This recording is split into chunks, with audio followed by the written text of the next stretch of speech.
The Beachy Head ledge is an intriguing sea fishing mark that sits below the Seven Sisters National Park in East Sussex.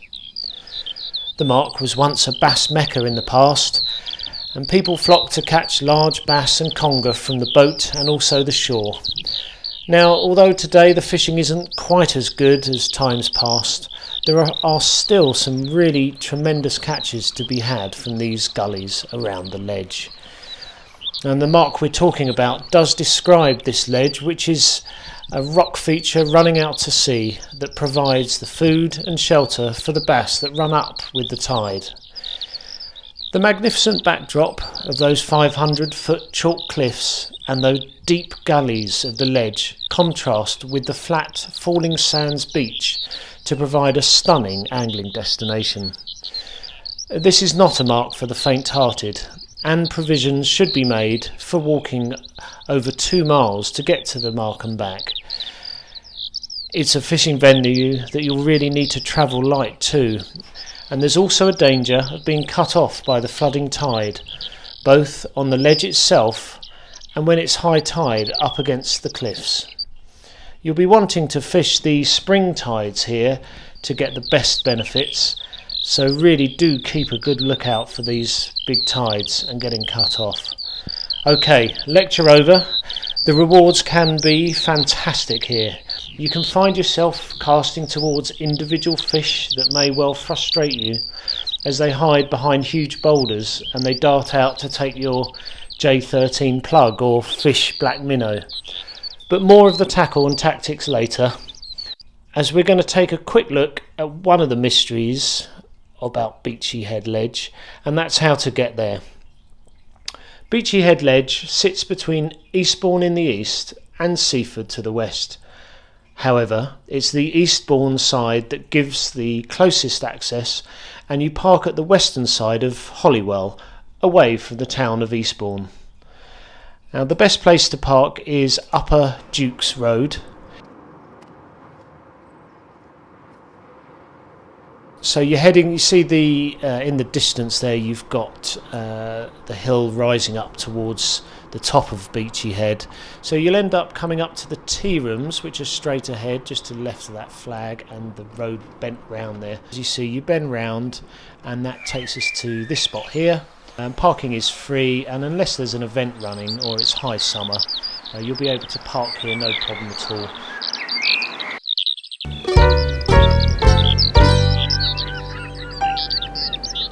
Now, getting to the mark is where the fun begins. You can see over there the little kiosk, known locally as the tea rooms, and you want to be taking the path to the left there, where the gentleman's coming down with his dog. So walk your way up the path. You can see why you'd need to travel light, really. An unmade path there. The sea is on your left and straight ahead, and you're going to walk across the playing fields. So you've got a little downhill section there. Occasionally there's people around. If you're going early morning, you're very unlikely to see people. So you're just following the coast road down, really, through there. And then you're going to go down to an area called Cow Gap, where it's sort of sunken down through there. You're about just over halfway when you get to this point.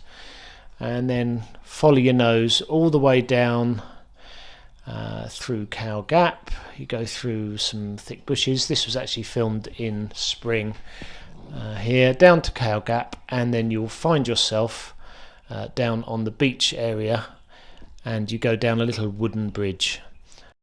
So you're not actually at the ledge at this point. I'm just drawing out here Cow Gap, which you should really be at about 2 hours before high tide, where the tide pushes up.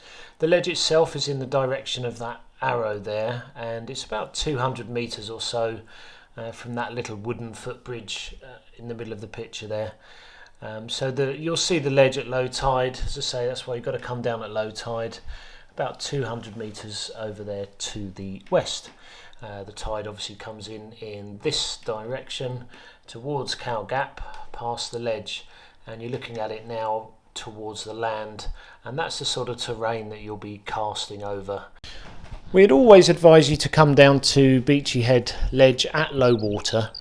That way you can spot those individual boulders that might hold a fish or two, and you can also pick up bait, things like large edibles, spider crab. Although later in the year those crabs will be peeling. You can also get prawns here, shrimps. I've even seen lobsters in some of the rock pools. But more importantly, you'll be seeing the area that the fish will be in when you try and catch them on the incoming tide. Now, although there's wrasse and eels here and strap conger are a possibility, it's the bass that I think are worth the walk. You really need to make a decision on how you're going to fish the mark before you walk down there. Always consider though, on bigger tides you really could get caught out by this tide moving behind you. Even when you're out on the ledge itself, it can creep round the lower areas or even round falling sands and catch you out. I've seen fish caught here on all types of bait. Big Devon peelers, always popular. Launce, sand eels, fly. I've seen fly fish caught here. Although, because of the water clarity and the bedrock being chalk, it's well worth taking peeler crab, particularly if this is your first trip. And just use a simple rotten bottom pulley rig with hooks to match the size of the crab. Bait is plentiful here, and do have a look in the rock pools if you're interested. It'll give you a good indication of what the fish might be feeding on. You can get some good prawns here as well. So a good way to start would be to cast the plug into about 2 or 3 foot of water as the tide encroaches on you, and work back with the oncoming tide. It's amazing how many fish will actually take this lure right at your feet.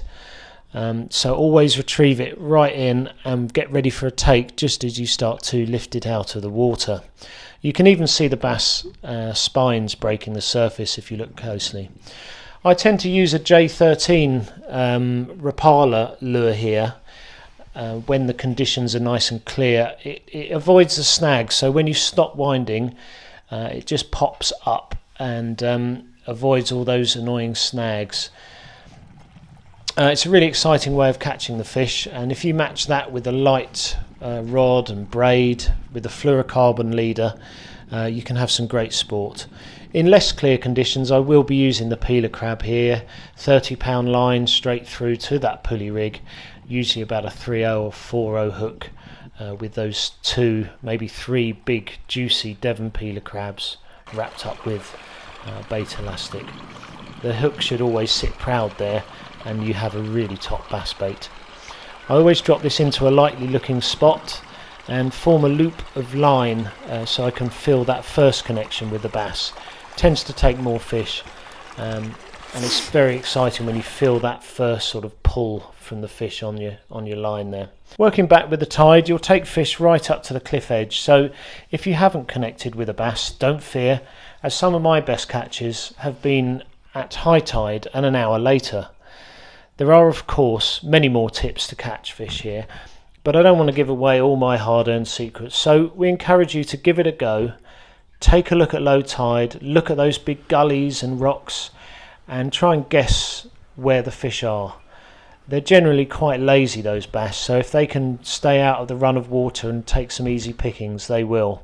Nearest tackle shop is Tony's Tackle back in Eastbourne, an excellent local who really knows this game inside out. Do phone ahead if you want to get those juicy peeler crabs. I think he still gets them down from Devon. That's well worth a trip into there. Failing that, you can go to Pevensey as well. If you enjoyed this video, please subscribe and leave us a comment. And if you're thinking of fishing here and have any more questions, I really will do my best to get back to you all individually and see if I can help out as best as I can.